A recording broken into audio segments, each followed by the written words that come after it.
Hello children, welcome back to your channel study with Poonam ma'am. Class 8 Sanskrit में आज हम करेंगे प्रथमः पाठः सुभाषितानि अभ्यासः का क्वेश्चन नंबर 3। प्रश्न 3 है प्रश्नानाम उत्तराणि एक पदेन लिखत। ये जो प्रश्न आपको दिए गए हैं इनके उत्तर आपको एक पद में यानी वन वर्ड में लिखना है।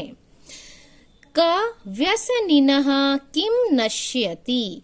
व्यसनिनः हमने पिछली वीडियो में श्लोक के अर्थ पढ़े हुए हैं, तो उससे हमको क्या मिल जाएगा, इसका आंसर मिल जाएगा कि व्यसनिनः यानी बुरी लत वाले, गलत आदतों वाले जो भी लोग होते हैं उनका क्या नष्ट हो जाता है। नश्यन्ति क्या नष्ट हो जाता है।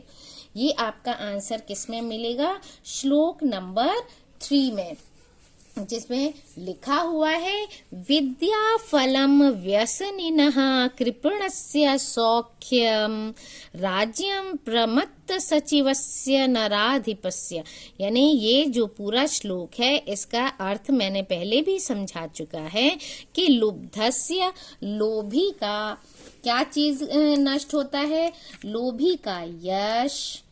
ठीक है, इस तरह से मैंने पहले भी समझाया है, आज फिर मैं आपको बता देती हूँ कि लोभी का यश और पृशुनस्य यानी कि चुगलखोर की मित्रता, निकम्मे का कुल, अर्थपरक यानी स्वार्थी जो इंसान होते हैं उनका धर्म, और किसका, व्यसनी की विद्या का फल। तो ये हमारा आंसर हो गया, हमको सिर्फ इतना ही आंसर चाहिए। ठीक है, कंजूस का क्या है, सुख, और प्रमत्त मंत्री वाले राजा का राज्य जो होता है वो क्या हो जाता है, नष्ट हो जाता है।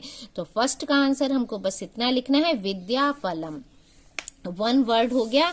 और अगर कुछ टीचर्स बोलते हैं नहीं आप पूरा सेंटेंस मेक करो, तो विद्या फलम व्यसनिनः नश्यति, या व्यसनिनः विद्या फलम नश्यति, किम की प्लेस पर क्या जाएगा, विद्या फलम। नेक्स्ट है कस्य यशः नश्यति, यानी ख क्या है, कस्य यशः, यानी कि किसका यश या किसकी प्रसिद्धि नष्ट हो जाती है। इसका भी आंसर हमको कहाँ मिलेगा, इसी श्लोक में मिलेगा। देखिए लिखा है ना, लुब्धस्य नश्यति यशः। क्या आ गया आंसर हमारा, पहली ही लाइन में आ गया श्लोक की। तो लुब्धस्य यानी जो लोभी मनुष्य होते हैं, जिनको लोभ होता है, लालच होता है, ग्रीडी इंसान होते हैं, उनका यश नष्ट हो जाता है। अब नेक्स्ट है आपका मधुमक्षिका किम जनयति, यानी जो मधुमक्षिका होती है, यानी मधुमक्खी जो होती है वो किसका निर्माण करती है, क्या बनाती है। तो मधुमक्खी क्या बनाती है, माधुर्यमेवम, यानी माधुर्य बनाती है, माधुर्यम बनाती है। इसका आंसर हमको कहाँ मिलेगा, श्लोक नंबर 4 में। देखिए क्या है, पीत्वा रसम तु कटुकम मधुरम समानम माधुर्यमेव जनयेन मधुमक्षिकासो। ठीक है, यानी कि मधुमक्खी जो होती है किसका जन्म या क्या पैदा करती है या क्या निर्माण करती है, तो इसका आंसर होगा माधुर्यम। ठीक है, यानी कि मधुमक्खी तो कड़वे रस को पीकर यानी फूलों से जो रस निकाल कर लाती है, कड़वे रस को पीकर मधुर के समान वह क्या करती है, मधुर के समान मधुरता यानी कि शहद का निर्माण करती है, शहद ही उत्पन्न करती है। नेक्स्ट क्वेश्चन है आपका मधुर सूक्त रसम के सृजंती। अब देखिए इसी श्लोक में इसका आंसर मिल जाएगा। इसी श्लोक में कैसे मिलेगा, नेक्स्ट है संतिष्ठतैव सम सज्जन दुर्जनानाम श्रुत्वा वचः मधुर सूक्त रसम सृजंती। कौन, यानी संत। तो हमारा आंसर क्या हो गया, संत। मधुर सूक्त रसम के सृजंती यानी मीठी वाणी कौन बोलते हैं? वो है संत या सज्जन व्यक्ति, जो कि कितने भी लोग बुराई करें, गाली करें, लेकिन ये कभी उसका बुरा नहीं मानते और ये क्या करते हैं, अपनी तरफ से अच्छा ही वचन बोलते हैं, मीठी वाणी बोलते हैं। नेक्स्ट है अर्थिनः केभ्यः विमुखा न यान्ति। अर्थात जो अर्थिनः यानी कि याचक होते हैं वो किनसे निराश नहीं होते हैं। मतलब याचक जो है कहीं पहुंच जाएं, किस ऐसी जगह पहुंच जाएं कि उनसे निराश नहीं होना पड़े, यानी कि वहां से उनको मिलेगा ही मिलेगा। याचक अगर पहुंच जाए, मांगे कुछ चीज, तो उस जगह पर या उस चीज से उससे उनको क्या होना पड़ेगा, यानी कभी निराश नहीं होना पड़ेगा, वहां से खाली हाथ नहीं आना पड़ेगा। तो वो क्या है, महिरूहेभ्यः।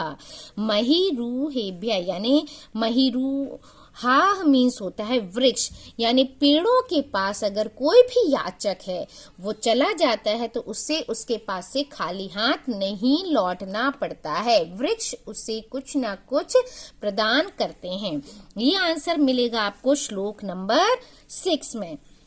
देखिए श्लोक नंबर 6 क्या है, पुष्प पत्र फल छाया मूल वल्कल दारुभिः धन्या महिरूहाः येषां विमुखम यान्ति नार्थिनः। अर्थात क्या है इसका अर्थ, यानी वृक्ष धन्य है। वृक्ष कैसे हैं, धन्य हैं, जिनसे हमको क्या क्या चीज मिलता है, जिनके पुष्प, पत्ते, फल, छाया, जड़, छाल, लकड़ियों के कारण याचक जो होता है यानी मांगने वाले जो होते हैं वो क्या करते हैं, कभी निराश नहीं लौटते पेड़ों के पास से। उनकी हमेशा इच्छा पूरी होती है और उन्हें कभी निराश नहीं होना पड़ता। उन्हें सब चीज पेड़ों से कुछ ना कुछ हमें मिलता ही है। अब है हमारा प्रश्न 4, अधोलिखित तद्भव शब्दानां कृते पाठात् चित्वा संस्कृत पदानि लिखत। यानी कि जो ये शब्द लिखे गए हैं, तद्भव शब्द जो हैं, उनका पाठ में ही आपको संस्कृत में पद लिखे हुए हैं, यानी कि इनके बिल्कुल सेम यानी तत्सम शब्द आपको लिखना है। संस्कृत वाले शब्द आपको लिखने हैं इन तद्भव शब्द का। तो तत्सम तद्भव की भी वीडियो मैंने बना रखी है, आप उसे जरूर देख लीजिएगा, तत्सम तद्भव क्या होते हैं, और यहाँ आपको प्रॉब्लम नहीं होगी। अब इसमें दिया हुआ है, पहला है कंजूस कृपणः, ये आपको बुक में ऑलरेडी गिवन है। कंजूस मीन्स कंजूस, तो ये हो गया तद्भव। तत्सम क्या है, कृपणः, और ये कृपणः जो है आपको मिलेगा श्लोक नंबर 3 में। श्लोक नंबर 3 जो है वो क्या कहता है, इसका है लुब्धस्य नश्यति यशः पिशुनस्य मैत्री नष्ट क्रियस्य कुलमार्थ परस्य धर्मः विद्याफलम व्यसनिनः कृपणस्य सौख्यम। तो कृपणस्य कहाँ पर मिलता है हमको, श्लोक नंबर 3 में। नेक्स्ट है कड़वा। कड़वा हो गया तद्भव, और तत्सम यानी संस्कृत शब्द है कटुकम। ये मिलेगा आपको श्लोक नंबर 4 में। श्लोक नंबर 4 है पीत्वा रसम तु कटुकम मधुरम समानम। कटुकम क्या है, मतलब ये मधुमक्खी के बारे में बताया गया। इसको मैंने पहले भी 3rd क्वेश्चन में भी आपको इसका अर्थ समझाया है इस श्लोक का। तो ये कटुकम कहाँ मिल जाएगा, श्लोक नंबर 4 में। नेक्स्ट है पूछ। पूछ आपको मिलेगा श्लोक नंबर 2 में। इसमें है पहली लाइन तो है आपकी साहित्य संगीत कला विहीनः। नेक्स्ट लाइन है साक्षात पशुः पुच्छ विषाणहीनः। तो पुच्छ क्या है, संस्कृत शब्द है। पूछ हो गया तद्भव, पुच्छ हो गया तत्सम यानी संस्कृत शब्द। नेक्स्ट है आपका लोभी। लोभी है तद्भव, और लोभी का क्या होता है, संस्कृत शब्द लुब्धः। ये भी आपको श्लोक नंबर 3 में मिलेगा। श्लोक नंबर 3 में क्या लिखा है, लुब्धस्य नश्यति यशः, तो लोभी का क्या हो गया, लोभी तद्भव और तत्सम हो गया लुब्धः।